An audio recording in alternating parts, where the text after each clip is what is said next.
Hello and welcome to Tech Chops, podcast covering your skills CTOs will love. We're serving up the skills here. We're talking technology, and I'm so excited today to be talking with Vaughn North, Renaissance man, legal founder, and even at the exit gate of his career, he's still involved in entrepreneurism and writing books and building companies. And Vaughn, I'm so happy to welcome you on the podcast today. Thanks for joining us. Well, glad to be here, Sean. Thank you.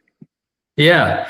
So we're talking today about tech. We're talking about, Vaughn, your work. Obviously, as a retired patent attorney, you are involved in making decisions related to technology. I know you're now working on some new ventures, which I'm excited to get to. And I'd also like to talk about your books as well. Why don't you give us a brief overview of your experience with legal and the founding of your legal company? Well, I'm going to be a little venturous, Sean, and start back when I was 8. Okay. Because everybody needs to live their life in the moment. And too many people keep thinking, I'm going to get around to this. I'm going to do this someday. I'm going to make a dent in the world. I want to leave a print. And in order to understand my books, my philosophy, what I did with a law firm, I built Thorpe North and Western, spent 40 years as a practicing a patent attorney, loved every minute of it. I never had to find a client. They always just came. Anyway, so there are Lucky you. Yeah, indeed. Patent attorneys have a much bigger struggle nowadays. They're competing with AI. It's everybody in the world now. Back in my day, 40 years ago, we were few and far between. And, that gives you a great advantage when you're in high demand. And like I was telling you earlier, Sean, I never had to look for a client. One of the stories that might be of interest to your listeners, my hope is that it will tweak their willingness to stretch out and try and find ways where maybe they've been given a gift, divine, or however you look at it. But how do you take advantage of those? So when I was 8 years old, I had a next door neighbor, a teenage gal. I didn't even know her. She walked into my backyard and she said, Vaughn, I want to teach you to play the piano. And I thought to myself, well, that's a strange thing for a teenager to come to an 8-year-old and say, I want to teach you how to play the piano. Well, she did. And I learned that. And then 3 years later, I was sitting in a geometry class and a teacher walked in and said, I need to know who plays the piano here. And I raised my hand. I was the only one. He said, come with me. I want to show you something. He handed me a cello. And I looked at it and I'd never seen one before, really pay attention. He says, you know how to play the piano, which means you know how to read bass clef. Okay. Yeah, fine. Well, then you already know how to read our music. I'll teach you how to play the instrument. And so he did. And so I learned to be a cellist. Well, to make this story very short and relevant to your listeners, perhaps, I found myself at the age of 46 sitting on a performance stage in front of 6,000 people. Sitting on the front row was the president of the United States, George Bush Sr. Oh my goodness. Wow. And I looked down at him and I asked myself, how in the world did I get here? Here I am, a practicing patent attorney, raising a family, doing everything else, that you want to do in life. And I'm sitting in front of George Bush playing a cello solo, accompanied by the Mormon Tabernacle Choir behind me, 320 voices. Wow. So I had that aha moment, and that has been something that I've always looked for opportunities to share with people. That would never have happened if that teenage girl hadn't come into my backyard and said, Vaughn, I'll teach you how to play the piano. Same thing happened to get me into the law career. Somebody said you should take your science and become a patent attorney. And I did. And so, by the way, that's what this book, The Renaissance Attitude, is all about, is how do you watch for these moments when somebody's going to hand you a baton in your relay race of life?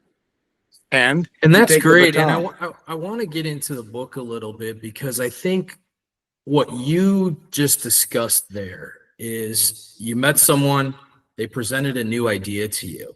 I think a lot of people, whether it's a new idea, new technology, new information, sometimes there's a lot of fear there, right? Where, boy, I don't know if I can do this, or I don't know what this thing is. I have to learn, I have to grow outside of my normal comfort bounds. And I think that's a lot of what you get into with the Renaissance attitude. Can you tell us more about that?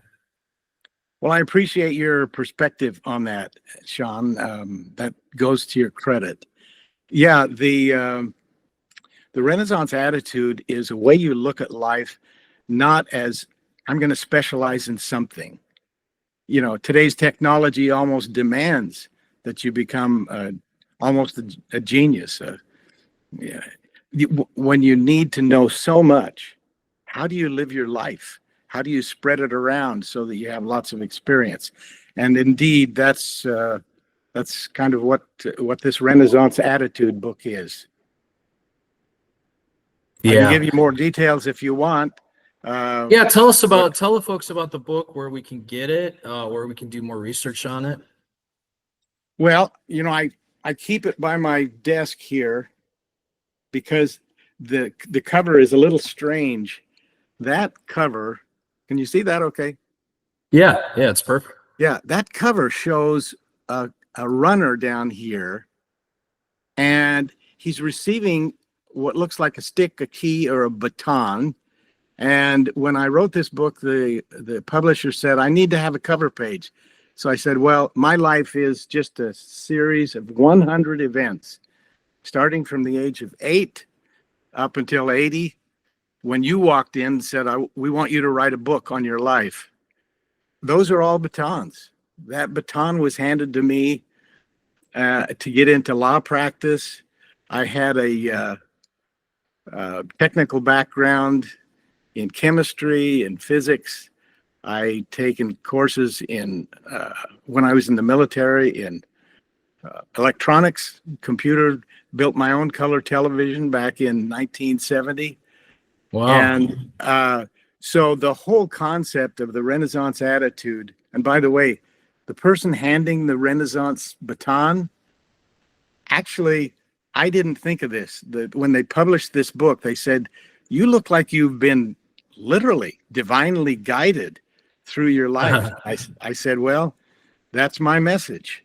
Maybe there's a few people that are so lucky, but anyway, they decided to make this a spiritual type of experience.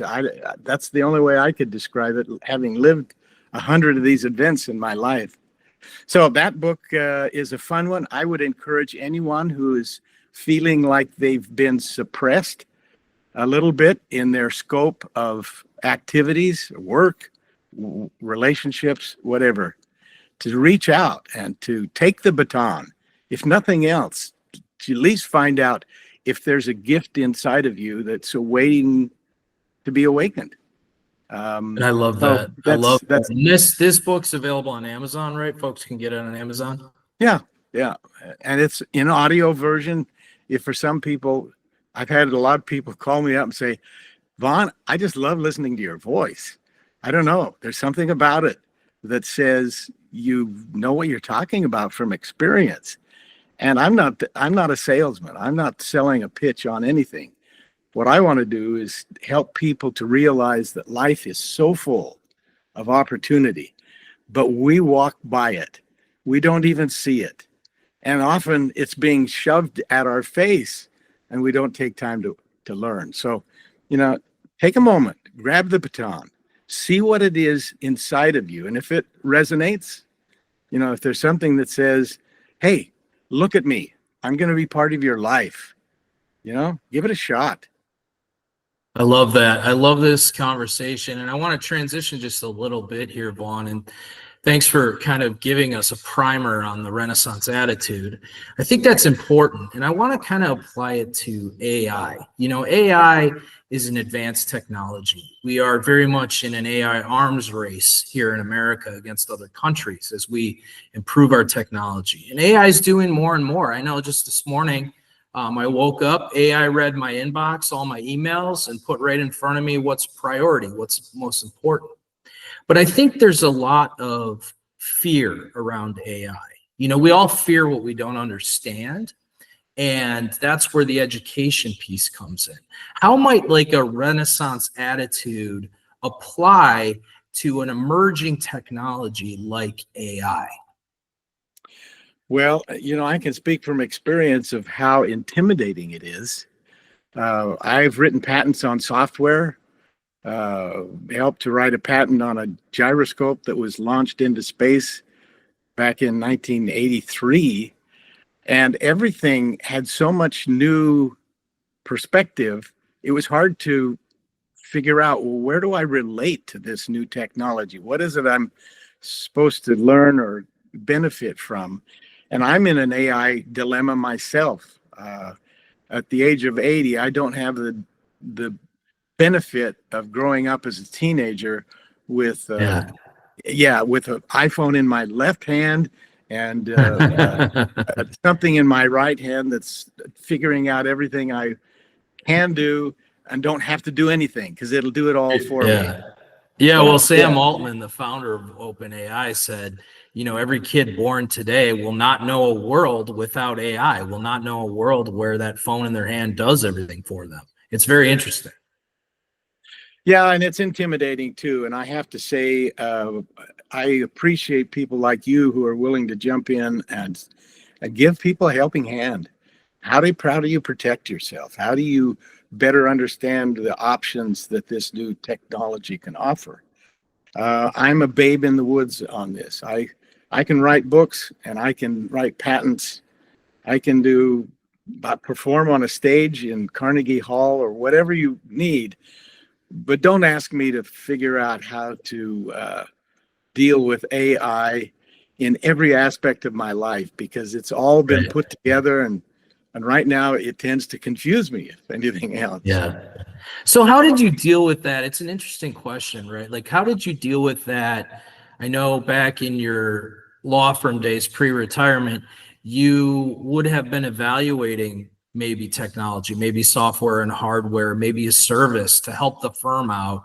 How did you go about that when you encountered something you didn't understand, maybe even feared a little bit? How did you go through kind of a healthy decision process to embrace that because you knew it was going to help you in your day-to-day, it was going to help the firm, it was going to protect your clients, but it may have been too far, too advanced beyond you. How'd you deal with that? Well, that is a question that has been the most exciting thing in my life in terms of my law practice. I can give you a couple of examples. I was doing work for Brigham Young University on a new algorithm which enabled someone to control the mobility disposition of a robot. I mean, it could play ping pong. Back in those days, they were actually able to compete with you on a ping pong table. And I actually did that with one of my clients, Steve Jacobson, who was a brilliant guy. And he had developed the technology ability with software to accomplish that. Well, what happened was I got a call from Brigham Young University computer section that said, we are going to make a disclosure in 1 week. We have to have the patent filed prior to that disclosure. And I said, you are serious? You want the patent application done in a week? So we don't have a choice. We're publishing in a week. So we want you to come down, meet with our 3 techs that are the inventors on this new software. And you need to get this filed in 7 days. So I went down, I met with these guys, and my background on software was somewhat meager in their area. Well, they tutored me for 2 solid days. And they said, well, at the end of this 2 days, okay, you now have the equivalent of a master's level in this field of computer software. And it was amazing that they were able to jam so much information into my head. Here's the secret. When you're in a mode where you're in a heavy learning mode, you have to isolate the core concept because you can't do anything until you drive down to the center of what it is. And then as a patent attorney, what we do is we try to cover in claim language as a patent application that core concept so that no one else can take the core and then design around it. I So see. what you've just described is the life of a patent attorney. When you're dealing with something new, the most important thing you can do is to plow your way through all the peripheral stuff that looks important, but get to the heart of what it is that's the new concept, new technology, whatever.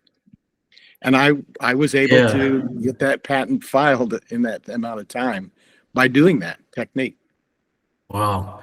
And, it's interesting because you as a patent attorney probably received and had to manage so much confidential information, right? I mean, these are ideas, these are inventions, these are some of your clients' very life's work, if you will. How did you go about protection of data and information as you were seeking to understand from your clients what it is, what that core is, and how are we going to write about it and file against it so no one else steals it? How do you protect that essential data, not only on behalf of your clients, but at the firm so that doesn't leak? Well, that's a broad perspective. I certainly don't claim to have any expertise in that general sense of protecting against infiltration of other sources, but I do appreciate the need for it. As a patent attorney, my job is to take the English language, put some words together that create a brick wall around this so that nobody can practice this concept that's covered within this brick wall unless they get a license. And if I refine my language so precisely, and that's the key, you need someone that's got the ability to see, to understand, and then to protect. So there's this combination of critical factors. But if you can find that experience and then the insight and then the knowledge to put it together, then yeah, you could apply that principle to almost anything, and refine it so that it's within the bounds of the law. You've got to have that, but it's got to be precise in terms of intimidating others.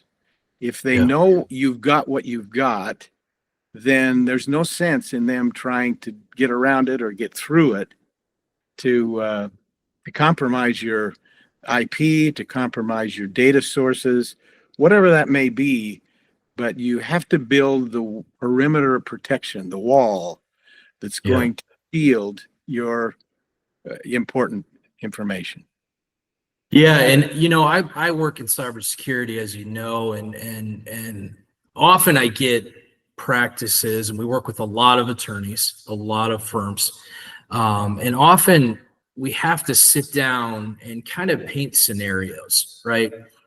Many of the firms, when we first meet them, they haven't had a breach yet. They haven't had client data stolen. They haven't had someone in their network looking around at their documents and data while they don't even know they're there, right? What if your biggest competitor was snooping your work as almost in the moment you're writing it, this protection work, and you don't even know they're looking over your shoulder? And so, a lot of the conversations we get into are, well, I've never been breached yet. So is this really an issue? Is this really important? And sometimes we have to paint these scenarios.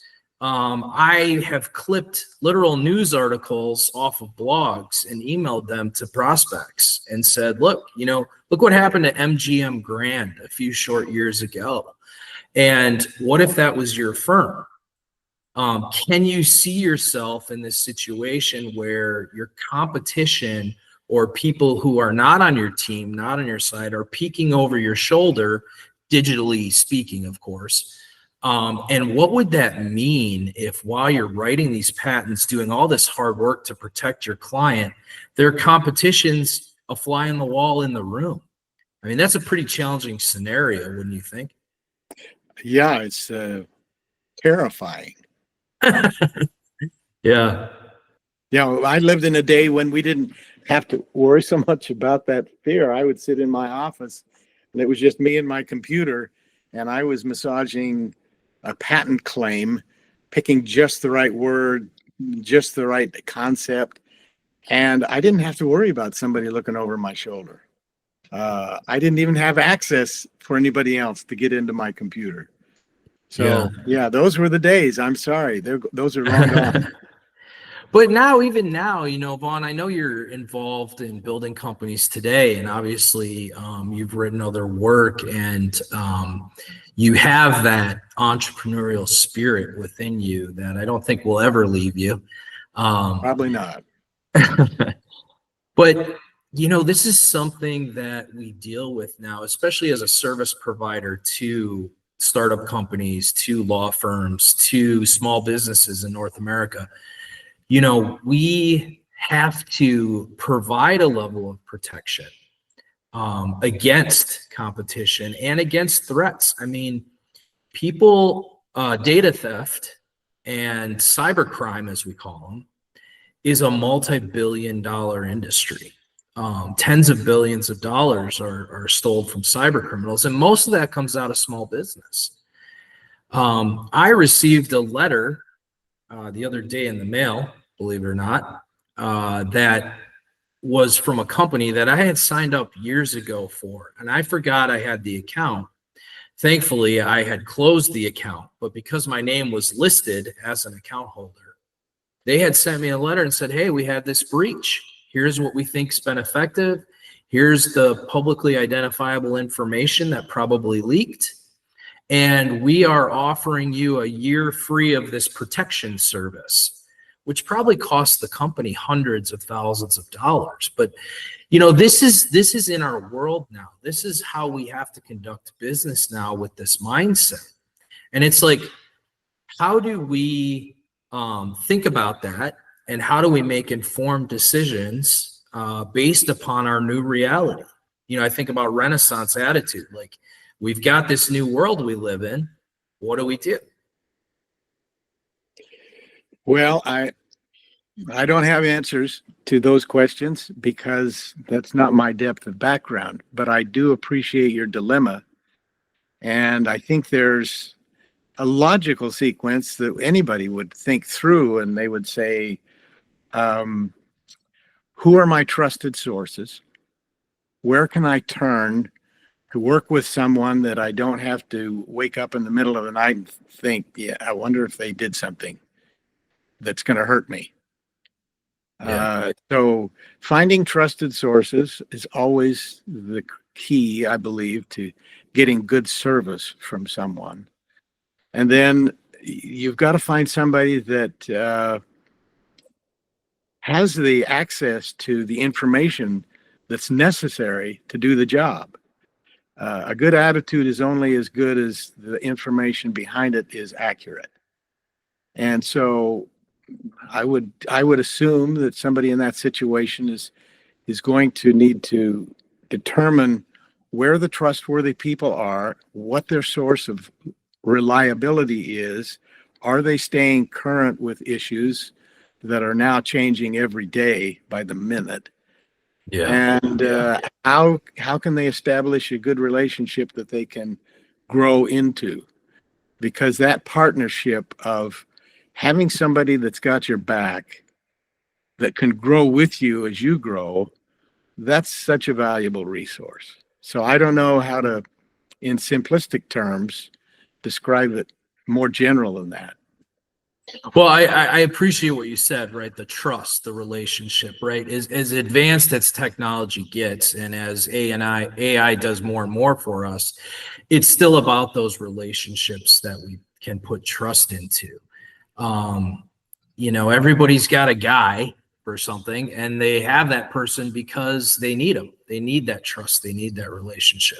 So I appreciate your perspective on that. Vaughn, tell us about Rem-Scape and what you're doing with that enterprise and what you're building there. And can you talk a little bit about that? I'd love to. That's my love right now. I mean, you know, it's great to have turned 80 and blink. I've got a new challenge. And my wife looks at me and says, "Oh no, not another one." Bless her heart. She's she helps keep me with my feet on the ground. But you know, when I retired back 15 years ago, I had come into the realm of sleep apnea. And my sleep doctor said, "Vaughn, you're either going to learn how to wear a CPAP or I'm going to attend your funeral in the not too distant future." And he said, "It's that serious. You've got extreme sleep apnea and it's cutting your heart to pieces with your stopping breathing for 25 times an hour, literally for more than 10 to 15, 20 seconds at a time." So I was starving my brain of oxygen and I thought, this is not going to work. So I tried a CPAP and it just was not compatible. They pump those pressures really high when you've got extreme sleep apnea. You're up at 20, 25 millimeters, centimeters of water pressure in a tube. Oh, wow. And Wow. it inflates your face like a balloon. Back then, especially modern CPAP. I mean, I'm neighbors with ResMed, who's one of the largest companies in the world, that they're with us nearby where we live. And they have come a long way, and many of the CPAP companies have. But back in those days, it blew my face up. I had marks across here where the mask was. I could hardly get it breathing because I was fighting against the 20-mile, 30-mile-an-hour wind in my face. So I came up with a technique to sleep on your side and had to go through just a lot of derivations of making things that work. So a couple of years ago, I came up with a technique which is a rotating pillow. It moves from one side of you to the other side. There's a hinge that is mounted along your spine, that just a couple of tether cords. And these cords, I could show you one, but these cords are on your back and they hold a pillow and it's on your left side. Then you turn over and the pillow falls over to your right side across your back. And Yes. literally, as you go through the night, it's switching places. So I perfected that and we filed a bunch of patents. I did write a book. It's called The Game of Sleep. And this came about because I had discovered in writing The Renaissance Attitude that it's so much easier to deal with life when you're playing a game with it. Instead of fighting your problems with sleep apnea, with brain trains, things that keep you awake because you can't stop thinking, all of those problems, there are hundreds of them. People are fighting with those every night. And I said, why fight? Get on the playing field, put on your jersey, and get out there and play the game. Have an attitude, be a coach. So this book teaches people how to adopt an attitude of playing a game as you try to deal with sleep, and it could be anything. But this is another book that people might be interested in on Amazon. It's fun. I no longer wear a CPAP. I no longer snore. And for 80-year-old guy, I'm proud of that. So Heck yeah. Heck yeah. and so what I've done with this book is simply say, my friend, throw your attitude away of fighting a battle with sleep. Instead, embrace it and play it like you play a game. And when you're out on the football field and somebody knocks you down, stomps on you, hey, take it, walk away and learn something, and then get out there and play another night. So that's what so Rem-Scape, REM-SCAP, that's the URL. REM-SCAPE, SCAPE. It's like escape. That's that's a resource that we hope to be able to build this whole approach to overcoming your sleep problems by jumping on the playing field and having some fun while you fight the battle. Yeah, yeah. And so what do you hope this resource, rem-scape.com, what is this going to do for folks? And is it developed now or currently in development? We launched the company at the sleep show or the American Medical Association in Seattle this last June. Okay. Met hundreds and hundreds of people, most of them medical. And we spent our time teaching and training that you can deal with sleep apnea and snoring in most people's case by sleeping on your side. Our brochure, if you go on our website, you'll see one of the first statements is a question. Have you been told by your doctor to sleep on your side? And the guy looks at it and says, yeah. Well, but I don't. I can't stay on my side. I go to sleep, I end up on my back, and I'm snoring away, or I'm losing breath, or whatever it is. And so we introduced this concept of a pillow, which automatically rotates from left to right, depending on which side you're on. And it blocks you from getting into a supine or a back sleeping position. Right. So the automation of that is what we promote, and it's part of the game. And what we're doing now, if you go on our website, you'll see that we're just switching into our new product line, which is it's kind of a standard pillow that you just put onto your shoulder, and it will take care of this problem of, well, how do I change sides? How do I get so that I'm still blocked when I get to my left side rather than my right side? So Sean, our purpose is to, as our name implies, Rem-Scape is a new horizon, and it's a horizon in comfort and control. We have a soft, inflatable pillow that just feels really nice and friendly at your left or right side. And you can adjust the distance between you and it.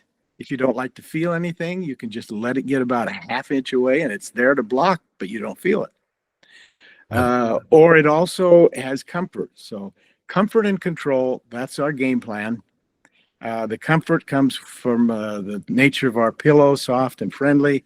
The control comes from devices we use and enable you to either automatically by gravity shift your pillow from one side to the other as you turn over, or with a chest strap, you can literally pull across to get it where you want it exactly, make adjustments. So it's we've got 5 patents that cover this. You would expect that, I think. Yeah. And in fact, it was so funny. When I came up with this concept, why don't I use a chest strap so that from the front, I can literally position this pillow exactly where I want it, even though it's sitting on my back. I got a patent on that. Wow. It was amazing. Nobody would think, well, you can't get a patent on a strap that moves your pillow from one side to the other on your back. And I'm saying, well, you get the right guy and you can. So anyway. It's amazing that you've transitioned through all these phases, right? Building a law firm as a patent attorney, you're working music, playing for the president. And yet now this idea of Renaissance, you're reinventing again, and helping folks with a huge problem nowadays. I mean, we're on a podcast here. Obviously, everybody knows Joe Rogan's podcast. I mean, Joe has struggled with sleep in his day. He has sleep apnea. He's talked openly about the mouthpiece he wears, and maybe I'll see you on Joe Rogan's podcast someday, Vaughn. And oh, I would love an invitation to get on that podcast. I could actually get the message out to a few more people than I do when I walk down the street. Yeah, right. But yeah, this process of reinventing, how are you using technology today for Rem-Scape and your work in sleep. What are kind of some of the areas that you're involved in technology with building this new reinvention of you in your work? Well, we've got some threshold places that I can't talk about that you'll see over the years to come. But if we're able to put those together, we will be able to predict things with your sleep history that are going to make a huge difference in your overall health. Just as a little window. But right now we are struggling with the basic mechanics of getting the correct length of the hinge on your back. I mean, there is so much to deal with.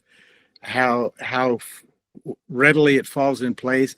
How do you get it to land and stay where it lands on the bed next to you? So ours at this stage are primarily mechanical. The process of getting people educated, that's a whole new ball game, and I don't claim to have the expertise, but I'm hoping that our PR team is going to be able to get that this opportunity in the hands of people who, I mean, they can't sleep, they know that, or maybe they don't know that. They get up in the morning and they're tired. We know that 60% or more of the people that go to work are going to be less effective. And some of them are going to make costly mistakes. And it's because they're not getting enough sleep. And it's becoming pandemic.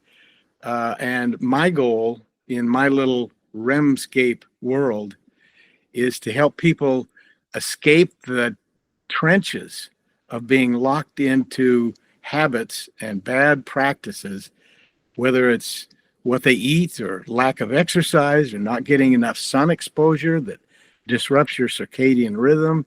There are so many things that affect your sleep, and people seem content to ignore those. My game of sleep and Renaissance attitude are two concepts that I'm trying to promote, that people on their own self-defense will take it upon themselves to say, yeah, I have to change my life. I've got to do things differently. If I'm not sleeping well, I can't ignore that, because it may be me that causes the death of 3 people on the road because I don't drive safely. Or it may be something that I'm costing my employers huge amount. 60% of the employed population apparently is not able to apply their full skill at work because they can't get a decent night's sleep. Well, how much more motivation should the world have to solve the sleep problem than that? Death on the highway, parents who can't raise kids because they don't have the tension control.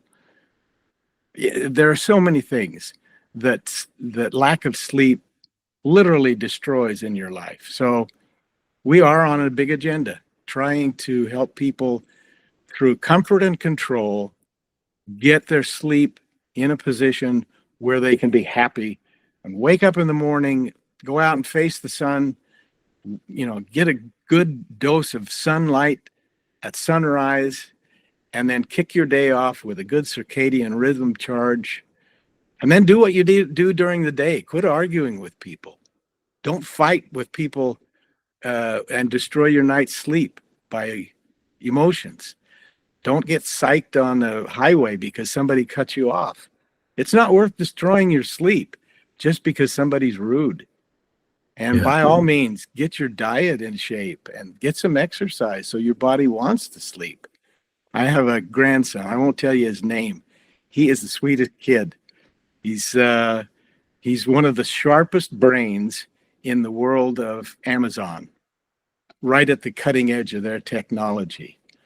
And this kid struggles with sleep because he's driven to work 10 hours a day, I suppose, whatever he thinks he has to. But he's driven to work and he's not doing any of the things he needs to do during the day to protect his bedtime. So that's my preaching podium for the moment. No, I love it, and it's a noble journey, and everything you discussed. I mean, I think folks generally know that our sleep is disrupted, and it's a huge problem, and it's noble work you're involved in. And I think about the intersection of the technology you're building, and while you may not be working on cybersecurity algorithms, you're developing a technology that's going to help people and keep people safe. And I'm involved in very much the same work with cybersecurity. People don't understand how something as simple as protecting or looking at IP packets from the internet gateway, the edge of the network, could be the difference between a breach and a non-breach, or how putting a little piece of software on your computer that identifies and can mitigate threats in the moment and has real-time lookup capabilities, how that can protect you and keep you safe while you're doing your basic things online, logging into your bank accounts, buying your books, Vaughn, off of Amazon, doing those checking your email, looking at the news. I mean, it's vitally important, much like your work and sleep is vitally important. So I feel like we're kind of kindred spirits in our work to protect people and keep people safe. So I'm really glad we had this discussion. I think we've had a renaissance moment, Sean. Yes, we have. I've been giving you batons. You've been giving me batons. Let's spread that around a little bit and let people get out of their conflict mode. We need to get some politicians involved in this exercise. Let's get out of the conflict mode and share some ideas, share some batons, help each other along, and get to the point of meaningful progress. Yes. Well, Vaughn, I'm so glad you gave us this time today. I'm very appreciative. At Tech Chops, we serve up skills your favorite CTO will love. And I think you gave us lots of skills to sharpen and think about today. Anything we missed? Anything you want to add kind of at the back end here? Well, have I got 30 seconds to tell one last story? Absolutely. Take the time. When you get a piece of inspiration, let me tell you, you won't know it. I was driving back from a client and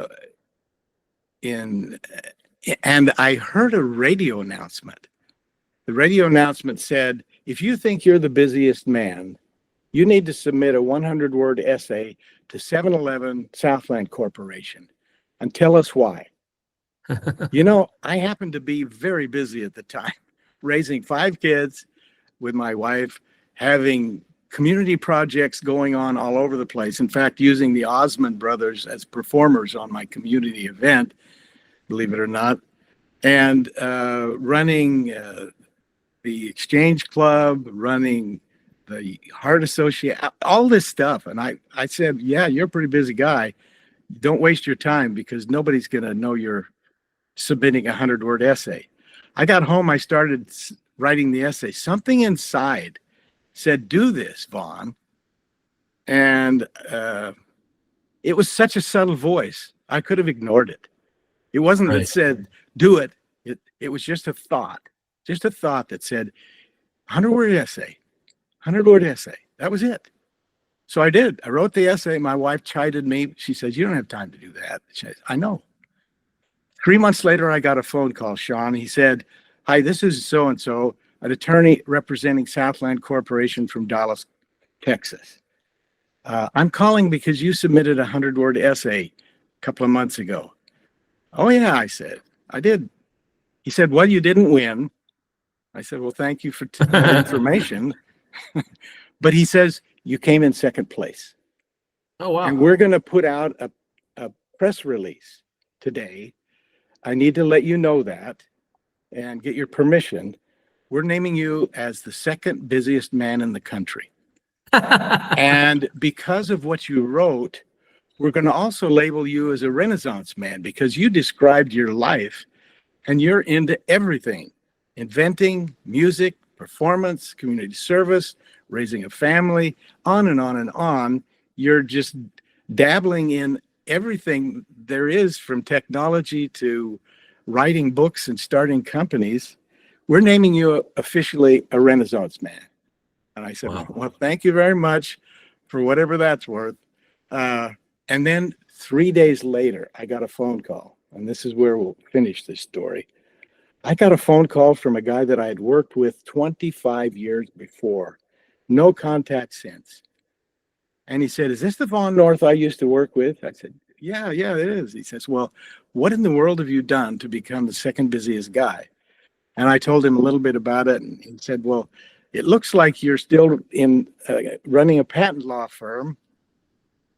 I'm vice president of Hewlett Packard over the printer division. Wow. And I said, Greg, nice to see you again. And I'm glad for your success. He says, well, Vaughn, send me some patent applications you've done. I'd like to evaluate your work. We do outside work with legal counsel. Sean, that led to our firm being brought in as outside counsel for Hewlett Packard. Wow. The money that flowed out of that for the next 20 years. I bet. How did it start? That's your test question. It started from the essay, the 100-word essay I didn't have time to write. That's you were the second busiest man alive. Yeah. So that in the law we have this statement of but-for analysis. But for that little exercise of a 100-word essay, I would have walked away from millions. Wow. And the thrill of being able to work with Hewlett Packard with their work and to build a law firm and everything else, all because of 100-word essay. So I'm going to show this picture again because I hope your listeners can look and see themselves. This is you running the race of life, and you're being beat up all over the place. That's life. And probably right now you're thinking, oh, I need to specialize. I need to become the most insightful, educated person on the field of AI software and technology. And that's true. But on the other hand, there are these batons that will come your way, and you need to recognize them and give them a moment to express themselves. Because inside you is a whole array of talents and abilities that never get ignited if all you do is study AI or software or whatever. Yeah. If you don't allow that other gift inside of you, that chance to open up, to blossom, then you've walked away without part of your life. And so I love this illustration that the book publisher came up with. Let's call it what it is. This is a little bit of light behind the baton, and you're getting some kind of a gift. And check it out. And it scares me when I thought I almost disregarded that radio announcement for a 100-word essay. It changed my whole life. So all these people might want to consider broadening their perspective, opening the doors, allowing people to give you a thought, a gift, something to trigger a future that's awaiting. Nice to talk. I love that, Vaughn. Yeah, it's so good, and that lesson. I love ending on lessons, so thank you for that.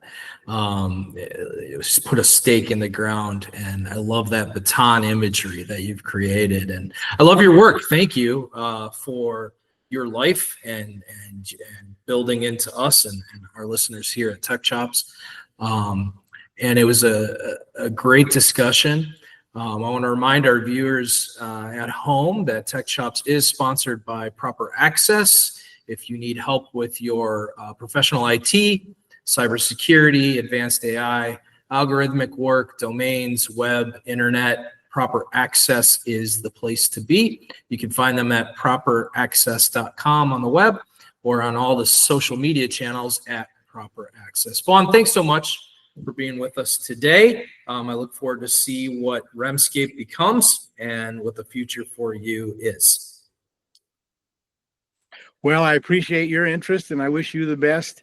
I do need to warn people that Rem-Scape has a dash between Rem-Scape.com. Just I'm 'cause glad I'd you hate brought to- that up. I'd hate for you to miss the chance that we could become friends through our efforts to help you sleep better at night. And maybe I'll help you buy that other domain too, so people don't get confused. Well, somebody actually got it before us. So. Yeah, we can still get it. I have ways. Oh, well, bless you. If you can do that, then I owe you one. We'll help you out, Vaughn. All All right. right. Thanks so much. Have a And, great day. And to the public, happy Renaissance. bye for now from Tech Chops. Okay.